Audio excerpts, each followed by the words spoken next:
ಆಯ್ಕೆ ಮಾಡಿಕೊಟ್ಟಿದ್ದಕ್ಕೆ ನಮ್ಮ ಮುಖ್ಯಮಂತ್ರಿಗಳಿಗೆ ಅಭಿನಂದನೆ ಸಲ್ಲಿಸ್ತಾ, ಜೊತೆಗೆ ಬೈರತಿ ಅವರು ಕೂಡ, ಸುರೇಶ್ ಬೈರತಿ ಅವರು ಕೂಡ ನಮಗೆ ಸಾಕಷ್ಟು ಅವರು ಕೂಡ ಆಗೋದಕ್ಕೆ ಸಪೋರ್ಟ್ ಮಾಡಿದರು. ಹಾಗೂ ನಮ್ಮ ಜಿಲ್ಲೆಯ ಎಲ್ಲ ಹಲವಾರು ಜನ MLAs ಕೂಡ, ಎಲ್ಲ MLAs ನಮಗೆ ಸಪೋರ್ಟ್ ಮಾಡಿದ್ರು. ಇವತ್ತು ಎಲ್ಲರ ಕಾರಣದಿಂದ ಇವತ್ತು ನಮ್ಮ ಪ್ರತ್ಯೇಕ ನಮ್ಮ ನಗರ ಪಾಲಿಕೆ ಆಗಿದ್ದು ನಮ್ಮೆಲ್ಲರಿಗೂ ಸಂತಸ ಮೂಡಿಸಿದೆ ಇವತ್ತು. ಯಾಕಂದ್ರೆ ಸಾಕಷ್ಟು ಅಭಿವೃದ್ಧಿ ಕೂಡ ಮಾಡಬಹುದು.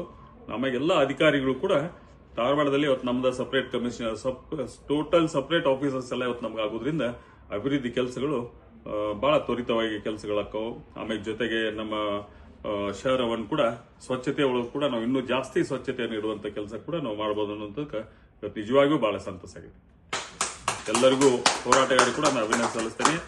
ಅವ್ರ ಹೋರಾಟಗಾರರಿಂದನೇ ಇವತ್ತು ಇದು ಅವರು ನಮ್ಮನ್ನೆಲ್ಲ ಒತ್ತಡ ಹಾಕಿದ್ರಿಂದ ಇವತ್ತು ನನಗೆ ಬಹಳ ಒತ್ತಡ ಹಾಕಿದ್ರು. ನಿಜವಾಗಿ ಅದು ಕೂಡ ನಂಗೆ ಸಂತೋಷ ಅನ್ಸುತ್ತೆ. ಒತ್ತಡ ಹಾಕಿದ್ರು ಕೂಡ ನಮ್ಗೆ ಇವತ್ತು ಆ ಕೆಲಸ ಆತಲ್ಲ ಅನ್ನುವಂಥದ್ದು ಕೂಡ ನಮ್ಗೆಲ್ಲರಿಗೂ ಸಂತೋಷ.